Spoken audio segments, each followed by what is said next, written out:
진양폴리 2024년 실적을 스루풋 회계로 분석하고 연말 매출액을 예측해 보도록 하겠습니다.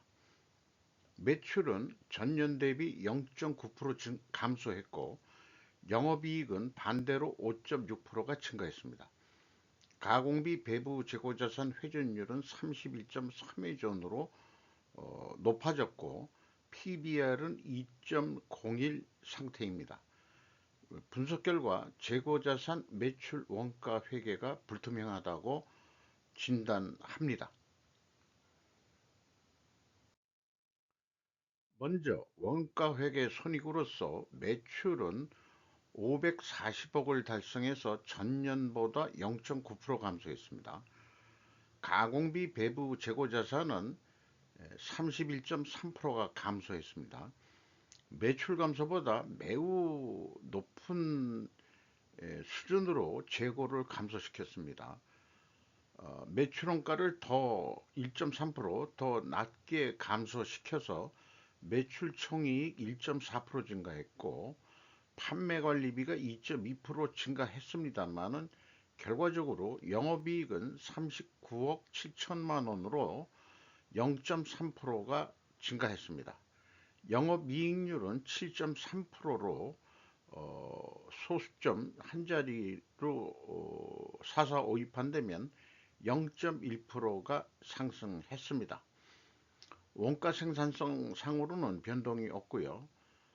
원가 회계는 기말 재고가 감소하면 매출원가가 증가하여 영업이익이 감소하게 되어 있는 산식입니다. 위에 남아 있는 대로 기말 재고가 감소했기 때문에 매출원가가 증가해가지고 영업이익이 감소하게 돼 있는데 그럼에도 불구하고 그 회사는 기말 재고가 감소했음에도 영업이익이 0.3% 증가한 것으로 결산되었습니다.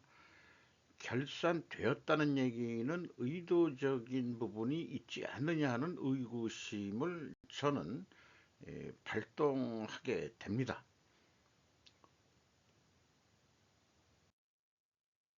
스루풋 회계로 분석한 결과를 말씀드리면은 매출에 비례하는 매출 재료비가 2.2% 감소했습니다. 매출 감소율보다 낮게 감소했기 때문에 원재료 가격이 하락했다라고 1차 추론을 해볼 수 있겠습니다. 스루풋 율로는 0.9% 증가했고요. 상승했고 운영 경비는 0.5%가 증가했습니다. 그 결과 TOE 생산성은 1.26으로 0.01포인트가 상승했고 스루풋 영업이익은 41억 2,700만 원으로 원가회계 영업이익보다 1억 5,600만 원이 더 많은 수치입니다. 이것은 가공비 배부 재고자산이 감소했기 때문입니다. 스루풋상으로는 영업이익이 5.6%나 크게 상승했습니다. 재고자산 내역을 보면은 상품이 없어졌고요. 제품이 6억 5,300만 원 감소했고 제공품은 600만 원 증가했습니다. 그래서 두 가지 합친 WCAI 가공비 배부 재고자산은 6억 4,700만 원이 감소했습니다. 제공품액이 작다는 것은 한 2억 원대에서 놀고 있죠. 생산 공정이 아주 단순함을 의미할 것입니다. 폴리우레탄이니까 아마 그 발포성 것은 내장재 이런 거죠. 우레탄이라는 게. 미착분 계정이 새롭게 만들어졌어요. 8,100만 원. 전에는 이런 거를 관여를 안 했는데 설정을 안 했었는데 2024년도에 뭔가 그 새롭게 재고자산을 더 정확히 하려고 노력하는 흔적은 보입니다. 어, 이론적인 면으로 그 좀 설명을 하고 좀 넘어갈 부분을 좀 설명을 해 보겠습니다. 잘못된 것은 배부 기준이 아니라 분배 개념이다. 스루풋은 제품 원가에서 배부된 노무비와 경비를 제거합니다. 우리가 일반적으로 회사의 목표는 수익 목표 성취를 위해서 는 반드시 판매를 중시해야 되고, 판매를 중시하기 위해서는 반드시 가공비를 배부하지 않는다. 이렇게 좀 논리적으로 얘기할 수 있고, 목표 성취를 위하여는 반드시 노동 가치를 중시해야 된다. 노동 가치를 중시하기 위해서는 가공비를 배부해야 된다. 이런 거로 해서 가공비가 배부되느냐 안 배부되느냐가 원가 회계하고 스루프트 회계의 극명한 차이가 되겠습니다. 이와 같이 제조 원가 회계 세계 속에서 가공비 배부와 비배부 사이에 갈등이 있습니다. 상품 유통과 전 세계 교육에 대해서는 적용되지가 않겠죠. 제조 업에 해당하는 것만 할 수 있다고 그렇게 생각해 볼 수 있겠습니다. 가공비 배부 자산의 워킹 코스트, 가공비 배부 재고 자산이 매출원가 산출의 표준이 되어야 된다라고 저는 믿습니다. 오늘날 원가 회계에 대한 공격이 거의 유행이 되었다. 그런데 두 가지 위험 요소가 있다. 첫째는 잘못된 절차를 공격하는 것과 주제 자체를 공격하는 것을 충분히 구별하지 않고 있기 때문이다. 애매하게 말하는 악이 있는 공격만으로 끝내지 않아야 된다. 원가 회계가 잘못됐다고 악의적으로 제가 얘기하고 있지는 않아요. 둘째는 원가 배부 기준으로는 직접 노무비 무효성과 중요한 많은 요인들의 계량 불능을 입증해야 한다. 기존의 원가 절차로는 사업의 중요한 많은 매개 변수들을 계량할 수 없다는 사실이다. 스루풋 회계는 재고 가치의 일부로서 부가가치를 전혀 감안하지 않습니다. 우리의 정의에 따라 완제품조차도 그것에 사용된 자재에 지불된 대금에 의해서만 평가가 되어야 합니다. 그래서 뭐 사실 간단하긴 하지만은 실무적으로 들어가면은 이게 이제 헷갈리게 만드는 게 원가회계인데, 총 제조 비용은 생산 재료비 더하기 가공비죠. 매출 원가란 것은 기초 재고에서 총 제조 비용을 통해서 기말 재고를 빼는 겁니다. 제조 원가를 비공개하는 현실에서 총 제조 비용을 산출하려면 다음과 같이 할 것이다. 총 제조 비용은 매출 원가는 공개되는 거고, 재고자산 명세에도 나오죠. 재무상태표에는 전체 재고자산이지만은 정확하게 계산하려면은 WCAI로 해야 됩니다. 그래서 매출원가에서 기말재고를 더한 다음에 기초재고를 빼면은 총 제조비용을 우리는 알 수가 있게 됩니다. 따라서 재고자산의 증감, 변동액은 재고자산의 범위 기준을 임의로 결정하는 현실에서는 항상 총 제조비용을 왜곡하게 될 것이다. 그러므로 가공비 배부 재고산 WCA를 범위로 해야 합리적인 매출원가를 산출할 수 있다. 아울러 총 제조비용도 왜곡되지 않을 수 있다라고 이론적으로 좀 설명을 해놓고, 진양 폴리가 그 발빠르게 2024년 사업보고서를 2월 28일 날인가 그 공시를 했어요. 어, 참 숙제를 일찍 제출하는 모범 학생인 것 같은데, 내용을 들여다보니까 과거에 모범 학생이 아니었다. 2024년도는 그래도 모범생이 되려고 노력한 흔적은 보이긴 보입니다. 재고자산 매출원가에 관한 한 그렇다는 얘기예요. 그래서 비용의 성격적 분류 내용을 분석을 해보면은 A 재고자산의 변동 금액은 회사가 제시하는 겁니다. 원재료 매입액이라고 표현되어 있어요. 원재료 매입액이면 A의 범위는 전체입니다. 재고자산의 변동 범위가 WCAI로 해야 된다는 게 저의 주장이고, 이것이 저의 주장이라기보다도 표준 모델 업체에서 제가 배운 거죠. 두 번째는 진양 폴리가 전체 재고 자산인 것 같습니다. 그리고 편법으로 전체 재고에서 미작품은 아직 시체가 도착하지 않은 거니까 요거만 빼는 또 회사도 있어요. 한 세 가지 정도가 있는데 그게 추적이 된다 그러면 뭐 그렇게 물론 왜곡이 되긴 됩니다만은 그총 제조 비용이 그래서 이 경우 진양은 전체라고 일단은 인식을 하게 됩니다. 원재료 매입액이 그 5.6% 감소했어요. 그리고 AB를 더한 MC 매출원가 재료비는 1.6%가 감소했고 운영 경비는 0.5%가 증가했습니다. 이 두 가지를 합한 금액은 매출원가 더하기 판매관리비 금액하고 일치를 해야 됩니다.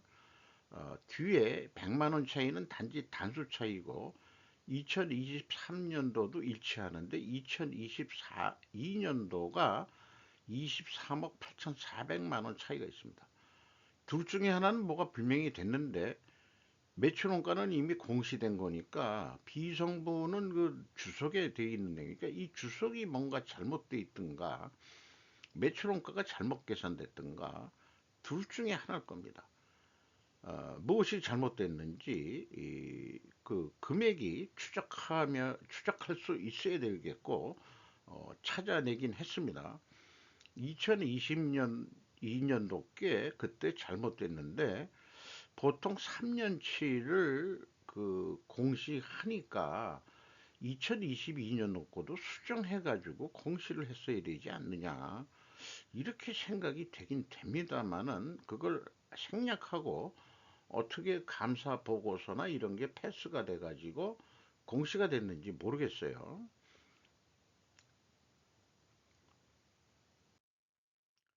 그래서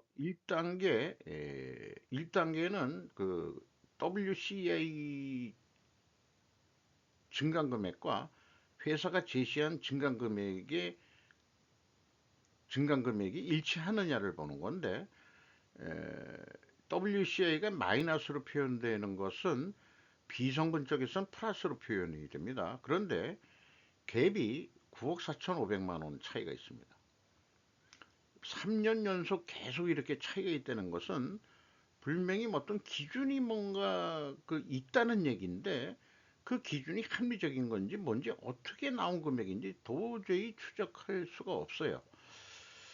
1단계에서 이렇게 일치를 하지 않으면은 그래서 BWCI 증감 왜냐면 전체이기 때문에 그러면 그 금액이 차이가 더 늘어나 버립니다. 거의 뭐 10억 차이가 나네요. 어, 그러면 매출원가가 10억 차이가 나니까 영업이익도 10억 이상은 왜곡이 돼 있다. 이렇게 볼 수밖에 없습니다. 2단계 총 제조역 및 재료비 검증을 해보는데 P는 회사가 제시한 거에 의해서 계산하는 거고요. Q는 그 저기 그 공시된 그거 가지고 계산해 내는 거죠. 차이가 계속 차이가 납니다. 이렇게 어, 그리고 그 이 37억 5,500만 원으로 그 차이는 있는데 여기에서 그 갭이 이 금액이 1차 금액하고 틀려서 그 갭하고의 차이가 23억 8,400만 원 1단계에서 그 차이액하고의 그 갭이 되겠어요.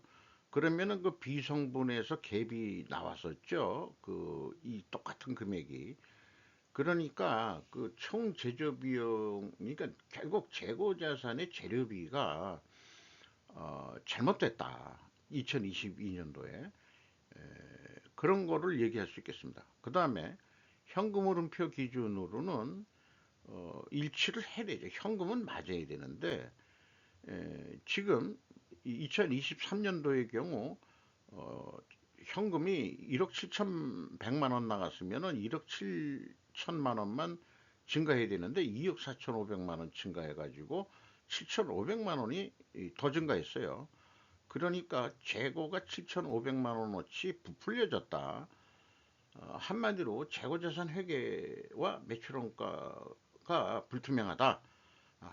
다르게 얘기하면 분식회계 개연성이 짙다.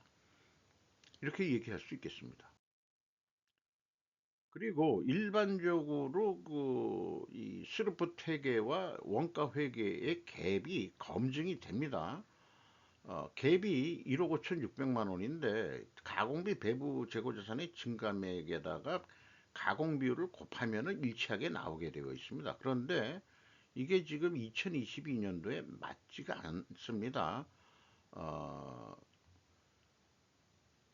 요거까지는 일치를 하는데 또 하나 추가적으로 더 검증을 해본다 그러면은 P는 그 MC 비성분에서 매출원가 재료비죠.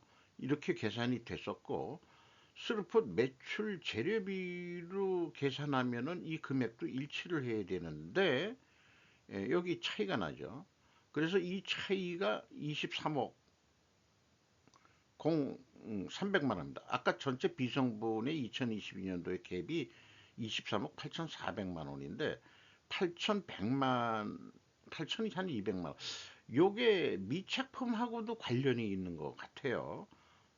그 금액고 8,100만 원 차이라는 게 어쨌든 그 재고자산의 변동 범위 그 이 그 금액도 어떤 기준이 그때그때마다 달라지는 것 같다 하는 느낌입니다.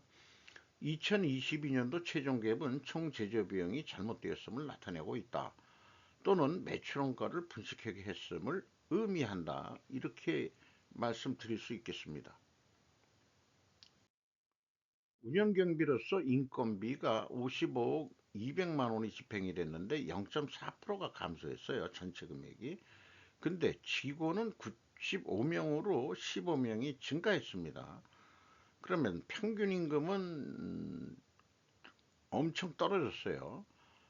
15명이 들어왔는데 이런 거로 봐가지고는 그 신입사원 주로 그 공장 생산직이 많이 들어오지 않았을까 이렇게 생각이 듭니다. 인건비는 내려간 거로 됐는데 운반비는 14.1% 증가했고 지급수수료가 7.3% 증가했습니다.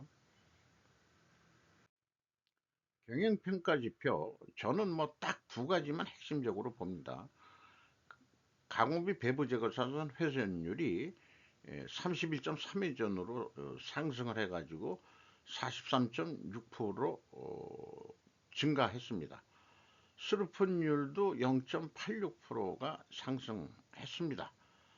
두 가지가 상승하면은 일단은 투명하게 가정을 세웁니다. 문제는 뒤에도 얘기하겠지만은 이자부채 레버리지율이 31.8%가 됐는데 아직은 요 31%면은 옐로우존 정도가 될 것입니다. 50%가 넘어버리면 경영권 방어선이 어렵죠. 나머지는 좀 참고해 주시고요. 그래서 두 가지가 다 상승했기 때문에 투명하게 가정을 합니다. 이것도 입증을 해야 되는데 원재료 가격이 하락해야 되고 판매 가격은 인상이 돼야 됩니다. 상대적 인상이라고도 할 수 있겠어요. 어, 원재료 가격이 하락했다라고 1, 2차 추론은 나왔었죠. 그리고 또 하나 필연적으로 존재할 다른 증거가 있다 그러면은 수량으로도 재고 회전율을 해서 상승했음을 입증해야 될 것입니다. 그런데 회사는 원재료 가격을 공시를 안 하고 있어요. 이것도 좀 문제가 있는 거죠. 어, 공개하기가 공개하면은 뭐가 앞뒤가 안 맞아 떨어지는 모양이죠. 그리고 제품 가격은 뭐 이 폴리우레탄의 약자 같습니다. 폴리우레탄 폼 외라고 했는데 어쨌든 단순 평균하고 좀 1.4%가 판매 가격이 내려갔습니다. 우리 그 입증 추론은 판매 가격이 상승했어야 된다라고 추론을 했는데 반대죠. 요건 참고적으로 신세계 질서는 원가 세계와 디커플링해야 된다는 점을 어, 그 원가 회계가 입증해야 될 게 복잡하게 되어 있습니다. 어쨌든 상대적으로 스루퍼 회계는 입증을 하는데 수량과 단가, 어, 이 결과, 그 원인 이런 거로 추정을 좀 하는 거죠.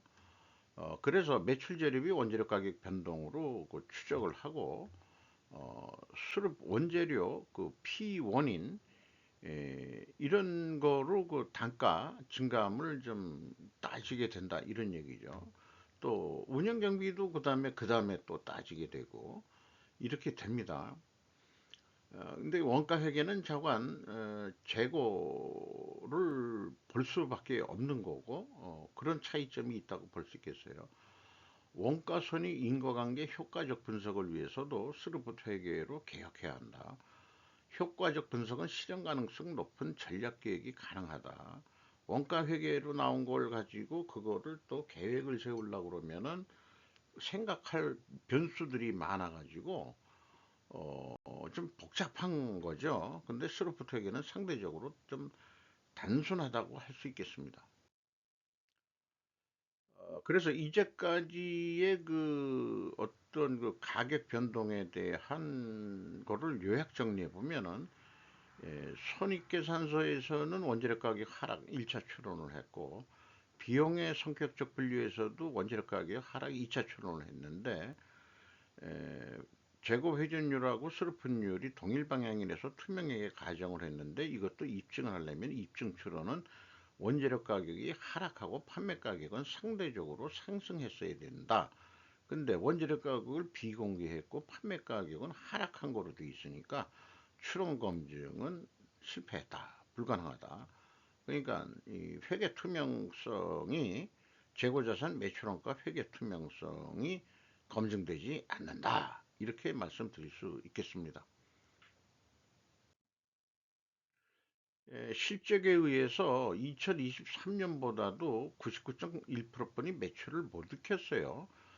단순하게 이 실적을 가지고 이 방향만큼 2025년도도 좀 매출액이 내려가지 않을까 그런 거. 그래서 매출 재료비 기준으로도 따져보고 운영 경비 가지고도 따져보는 그런 계획을 세워볼 수 있겠습니다. 어, 요것은 좀 참고해 주시고요. 그래서 어, 매출액 중에서 운영 경비 기준으로 해서 0.5%, 이 2024년에 0.5%가 증가했기 때문에 2025년도 0.5% 증가한다고 보고 영업이익은 5.6% 증가했는데 5% 정도만 증가한다고 봤을 때 매출이 547억 9,100만 원 이렇게 일단 계획을 세워볼 수 있겠고 매출 재료비 기준으로 매출 재료비가 한 1% 올라간다 이렇게 좀 요 나온 거를 기준으로 해서 거기에 유사한 금액이 되려면은 매출 재료비가 1% 정도 더 증가할 것이다. 이렇게 보고 매출 재료비율 그대로 가고 스루프율도 그대로 가는 거로 이렇게 계속하면은 유사하게 좀 나오게 됩니다.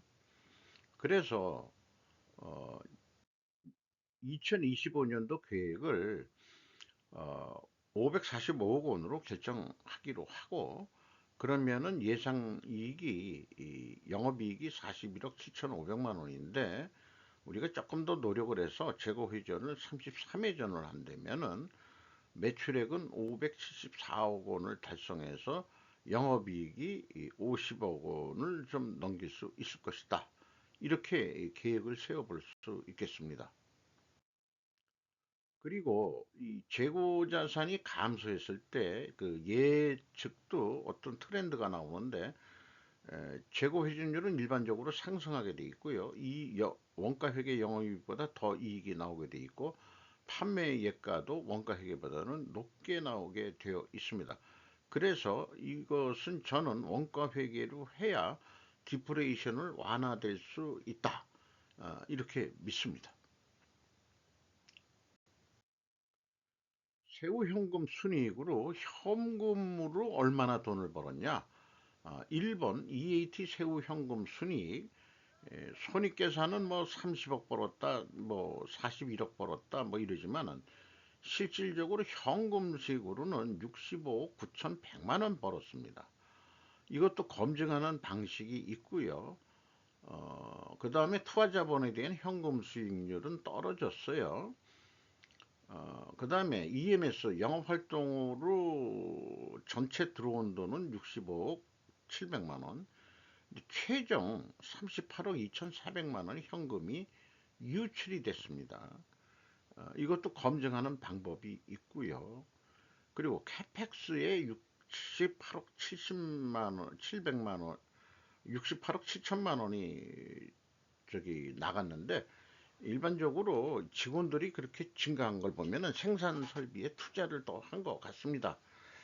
어쨌든 그 채권자한테 61억 5,600만 원을 추가 차입을 해가지고 그 레버리지율이 31.8% 증가했고 주주잉여 현금률은 순수하게 이익 배당입니다.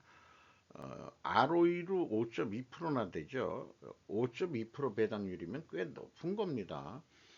그래서 이런 표현도 해보겠어요. 전체적으로는 잉여현금 흐름이 36억 5,600만 원 줄었다.